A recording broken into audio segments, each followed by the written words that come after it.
Kalau lihat catatan head to head, saudara-saudara, Malaysia sebenarnya lebih diuntungkan dibandingkan Kyrgyzstan, saudara-saudara. Tetapi kan masalahnya yang digunakan adalah goal difference. Karena itu Malaysia harus menang setidaknya 7-0 dan berharap Kyrgyzstan kalah 0-1 minimal. Nah, kalau 7-0 bisa dihasilkan Malaysia lawan Tina Taipei, saudara-saudara, dan Kyrgyzstan kalah 0-1, maka Malaysia yang lolos. Sanggup tidak? Sanggup tidak? Halo saudara-saudara. Jumpa lagi dengan komentator gadungan di sini. Dengan komentator yang gadungan. Seperti biasa, saudara-saudara, seperti biasa. Kalau kita sudah bertemu, pasti akan ada yang kita bicarakan. Akan ada yang kita perbincangkan, kita obrolin, kita ulas, kita analisis, kita bacotin, kita gibahin, kita cangkeman tentang sepak bola di seputaran Asia Tenggara, di negara-negara tetangga, negara-negara jiran, negara-negara sahabat, negara-negara serumpun, Indonesia, Malaysia, Thailand, Vietnam, Laos, Myanmar, Brunei Darussalam, Kamboja, Timor Leste, Singapura, Filipina, Wakanda, Konoha, negara api, negara angin, negara air, negara dongeng, dan sekitarnya. Semua akan kita bicarakan secara fair, secara jujur, secara adil, tanpa muatan politik, tanpa kebencian, tanpa provokasi, hanya berdasarkan fakta dan bukan klaim semata, saudara-saudara. Baik yang sudah lama maupun yang terkini. Bebas, saudara-saudara, bebas, bebas, bebas. Yang penting sopan.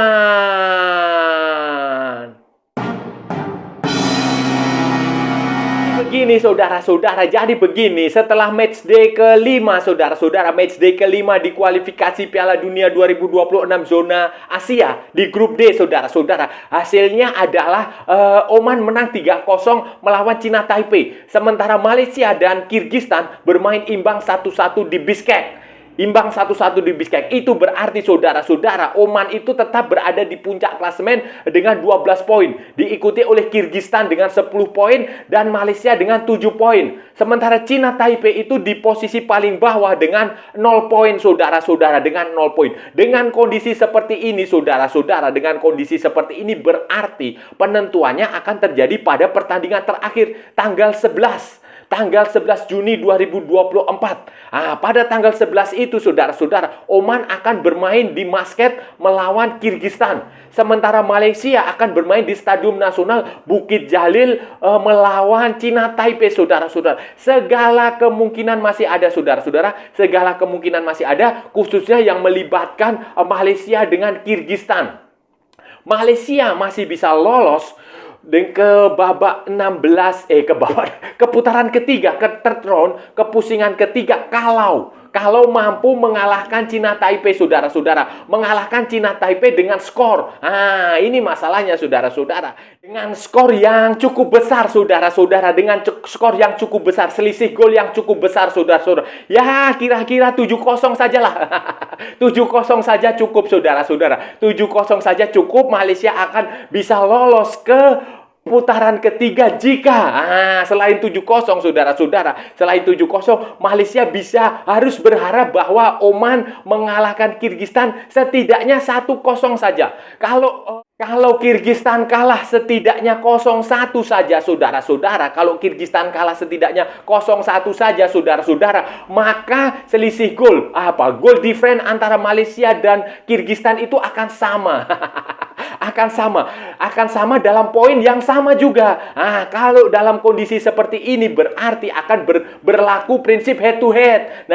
Disinilah kelebihan Malaysia, keuntungan Malaysia punya head to head yang sedikit lebih bagus dibandingkan Kyrgyzstan. Malaysia mengalahkan Kyrgyzstan di Bukit Jalil, kemudian bermain imbang dengan Kyrgyzstan di Bishkek, saudara-saudara. Jadi head to head ini akan menguntungkan Malaysia jika syarat pertama tadi terpenuhi, saudara-saudara, menang 7-0 atas Taiwan dan Kyrgyzstan dikalahkan Oman setidaknya 0-1, saudara-saudara. Tetapi kalau syarat itu tidak dipenuhi, ya mohon maaf, saudara-saudara, mohon maaf. mengalahkan Cina Taipei, mengalahkan Taiwan 7-0, itu ya bisa saja terjadi, bisa juga tidak terjadi, saudara-saudara. Boleh terjadi, boleh juga tidak terjadi. Mungkin saja terrealisasi, mungkin pula tidak terrealisasi. Karena ya ini sepak bola, saudara-saudara. Kalau dilihat secara matematika, ya peluang Cina Taipei ini memang dia sudah nggak bisa ngapa-ngapain lagi lah, istilahnya begitu. Dia ada di posisi terbawah di klasemen di grup D. Dia pertanding 5 kali selalu kalah. Mereka juga sudah menderita 14 gol dan baru mencetak 1 gol.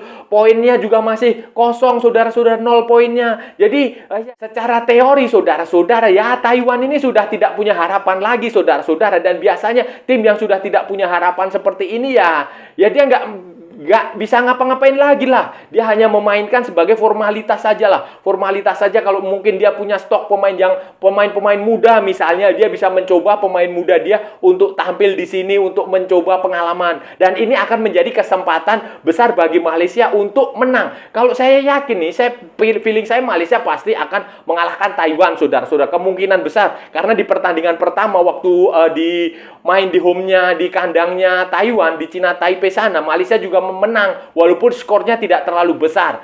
Sementara yang terbaru Oman mengalahkan Cina Taipei 3-0, saudara-saudara. Jadi menurut saya Malaysia punya potensi besar untuk mengalahkan Taiwan. Masalahnya kan skornya ini berapa? Apakah Malaysia akan mencetak cuma 3 gol, 4 gol, 5 gol? Itu masalahnya di situ, saudara-saudara. Atau cuma 1 gol. Syukur-syukur bisa 7-0. Kalau dia bisa 7-0, ya sudah selesai, saudara-saudara. Tinggal berharap hasil pertandingan Oman melawan Kirgistan, saudara-saudara. Tetapi kalau tidak bisa, itulah di situ masalahnya. Di situ masalahnya. Saya sih punya keyakinan Malaysia bisa. Mungkin dia akan menang 3-0, bisa 4-0. Mungkin kalau untuk 7-0 ya butuh perjuangan ekstra. Butuh kerja lebih keras, butuh juga keberuntungan, saudara-saudara, keberuntungan. Karena kalau sudah skor-skor besar gitu ya itu mukjizat lah.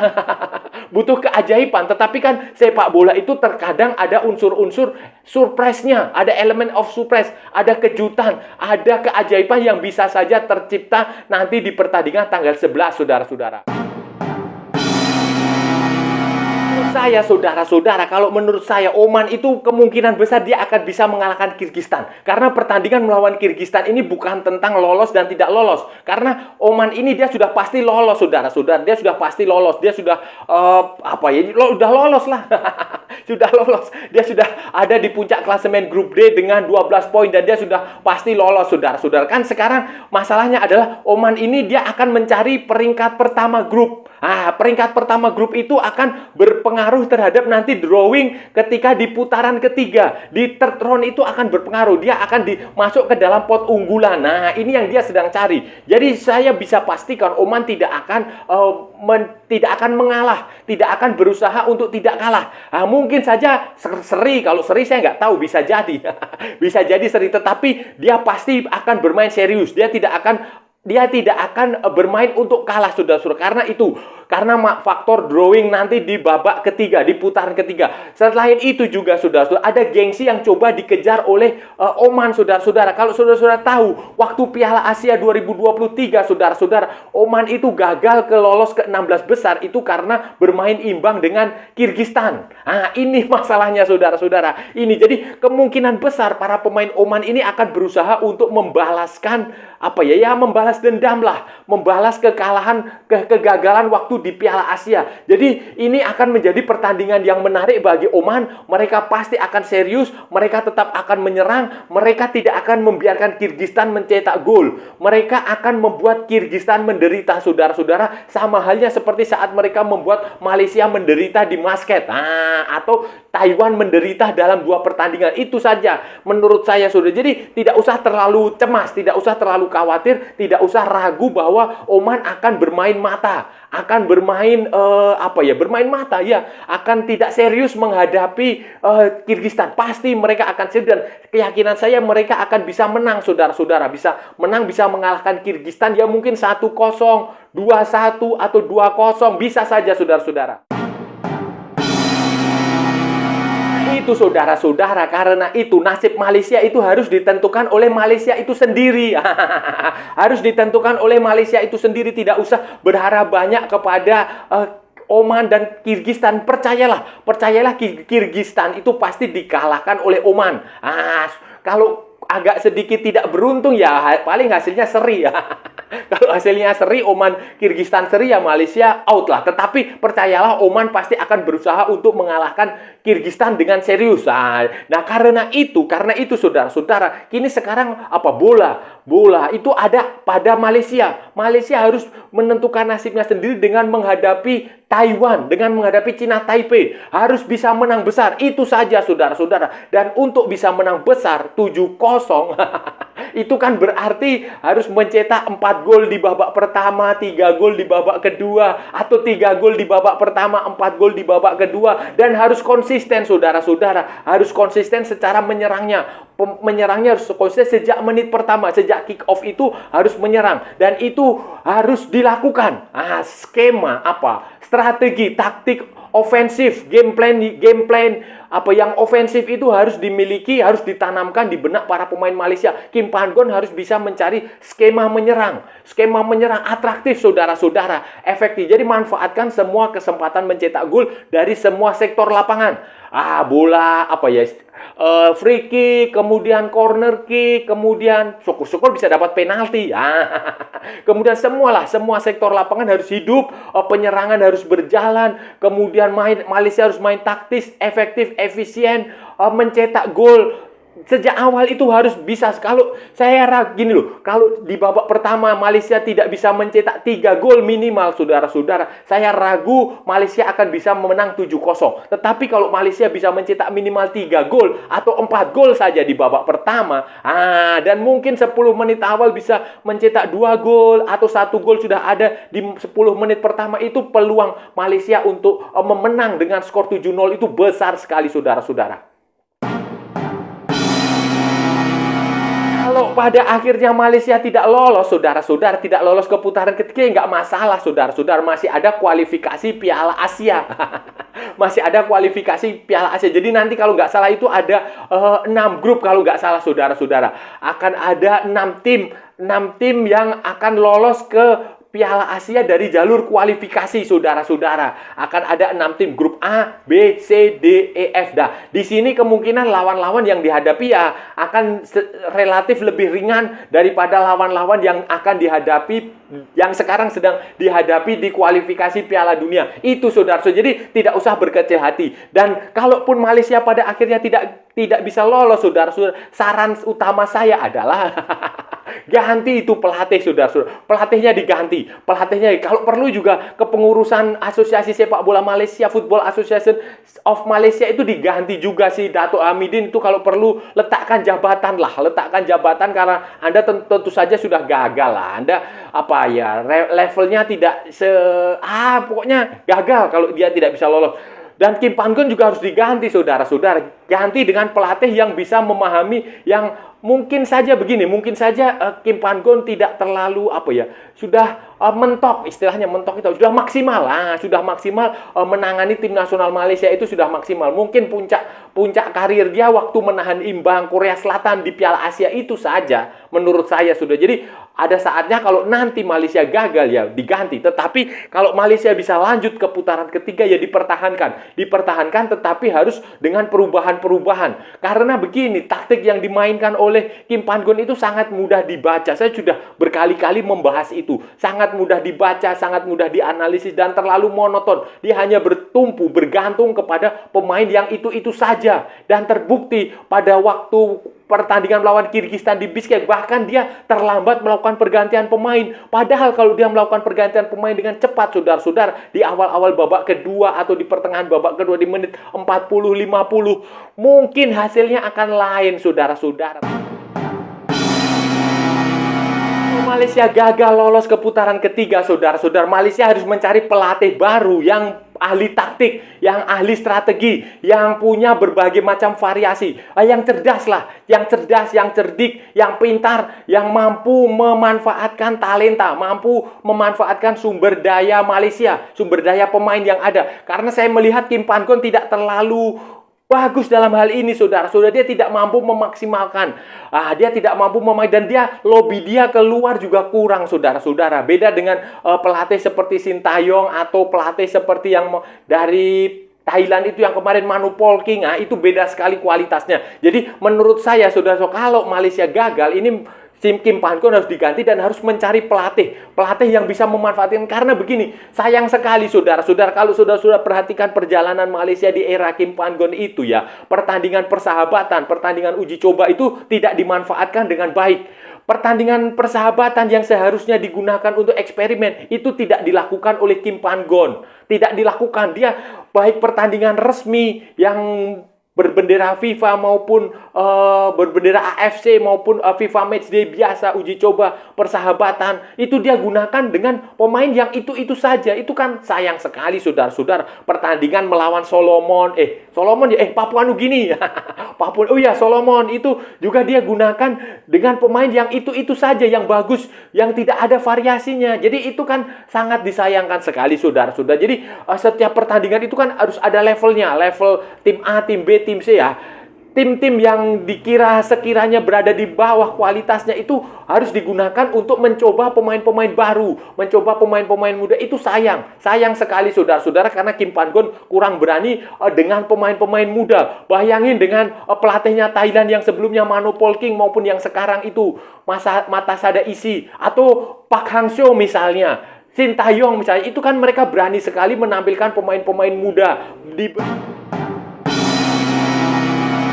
saudara-saudara, saya sih berharap nih ya, pribadi nih, saya berharap Indonesia, Malaysia, Thailand itu bisa lolos ke putaran ketiga. Setidaknya Asia Tenggara punya 3 tim yang lolos ke putaran ketiga, itu kan bagus sekali, saudara-saudara. Kalau Indonesia sih memang kemungkinan besar akan lolos, karena kita akan bermain menghadapi Filipina di kandang, di home, di Jakarta, dan itu tinggal butuh menang 1-0 pun kita lolos.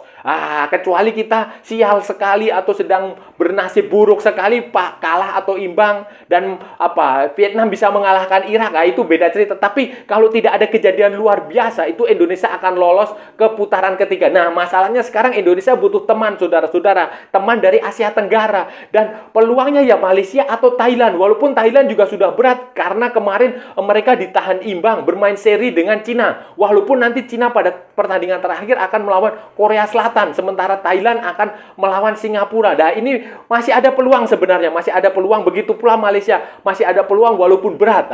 Syukur-syukur, saudara-saudara, harapan saya ada 3 tim lah. 3 tim dari Asia Tenggara yang tampil di putaran ketiga, itu kan bagus sekali. Kalau itu terjadi, sepak bola Asia Tenggara itu akan dihormati, akan disegani, akan sejajar, akan setara, akan levelnya sama dengan sepak bola di kawasan Asia Timur, di kawasan Asia Barat, di kawasan Asia Tengah, di kawasan mana lagi. Ya pokoknya itu lebih bagus lah, saudara-saudara. Lebih bagus ada temannya daripada sendiri-sendiri. Karena hakikatnya itu ya, sebagai negara Asia Tenggara ini kita harus maju bersama, saudara-saudara. Saudara-saudara, itu tadi pembahasan kita hari ini, saudara-saudara. Kita sudah bicara panjang lebar dari A sampai Z, dari barat sampai ke timur, dari utara sampai ke selatan, dari Sabang sampai Merauke, dari Pulau Rote sampai Pulau Miangas. Semua sudah kita bicarakan, semua sudah kita ulas, semua sudah kita analisis, semua sudah kita bacotin tentang peluang kemungkinan Harimau Malaya untuk lolos ke putaran ketiga kualifikasi Piala Dunia 2026 zona Asia. Kemungkinan besar Malaysia, peluangnya bagaimana? Peluang Malaysia untuk lolos ke third round, ke pusingan ketiga di kelayakan Piala Dunia ini, saudara-saudara, karena penentuannya akan ada pada pertandingan terakhir melawan Kyrgyzstan. Melawan Taiwan. Melawan Cina Taipei. Malaysia akan bertemu dengan Taiwan, dengan Cina Taipei di Stadium Nasional Bukit Jalil. Sementara di pertandingan lain, Kyrgyzstan akan bertemu dengan Oman di Sultan Qobos Sport Complex di Muscat, saudara-saudara, di Muscat. Ini secara kelihatannya bisa Malaysia diuntungkan, bisa juga dirugikan. Karena Malaysia ini sebenarnya secara head to head itu lebih menguntungkan, punya head to head yang lebih baik dari Kyrgyzstan, saudara-saudara. Head to head, Malaysia menang di Bukit Jalil dan imbang di Bishkek. Tetapi saudara-saudara, kalau melihat selisih golnya Malaysia saat ini itu minus 2. Minus 2 sementara Kyrgyzstan adalah plus 6. Itu berarti saudara-saudara, berhubung yang ditentukan penentuannya adalah goal difference, itu berarti Malaysia harus menang setidaknya 7-0. 7-0 melawan Cina Taipei, dan Kyrgyzstan, saudara-saudara, Kyrgyzstan itu harus kalah setidaknya 0-1. Kalau Kyrgyzstan kalah saja 0-1 dan Malaysia bisa menang 7-0, maka selisih golnya adalah sama-sama plus 5. Dan kalau dalam kondisi plus 5, poin sama, kemudian goal difference-nya sama, maka head to head akan menjadi penentuan. Dan ketika head to head terjadi, saudara-saudara, maka Malaysia lebih diuntungkan. Nah, pertanyaannya adalah, apakah Malaysia bisa mencetak 7 gol? Dan apakah Kyrgyzstan akan kalah 0-1? Apakah bukan tidak mungkin dia akan imbang? Nah, itu yang harus dijawab dan yang akan dinantikan pada pertandingan terakhir nanti, saudara-saudara. Kalau itu bisa terjadi 7-0, Malaysia bisa menang 7-0 dan Kyrgyzstan bisa kalah 0-1, ya sudah, selesai. Dan saya rasa sudah cukup ya saudara-saudara pembahasan kita kali ini. Kalau ada salah-salah ya mohon maaf. Namanya juga gadungan, saudara-saudara. Wajar kalau gadungan itu salah. Tetapi kalau benar berarti sebuah kebenaran. Kalau saudara-saudara merasa channel ini bermanfaat, berguna, menghibur, menginspirasi, silahkan like, share, and subscribe. Tapi kalau tidak saudara-saudara, abaikan saja, skip. Jangan ditonton, tetapi jangan juga di-report. Kasihan saya, saudara-saudara. Ikuti juga akun media sosial Komentator Gadungan, ada di Instagram, ada di Facebook, ada juga di TikTok yang bukan TikTok Shop, saudara-saudara. Oke, saudara-saudara, sampai bertemu lagi di edisi-edisi berikutnya dengan tema-tema yang jauh lebih tidak bermanfaat, dengan tema-tema yang jauh lebih tidak berguna, dengan tema-tema yang jauh lebih konyol, dengan tema-tema yang jauh lebih membagongkan. Salam olahraga dan merdeka!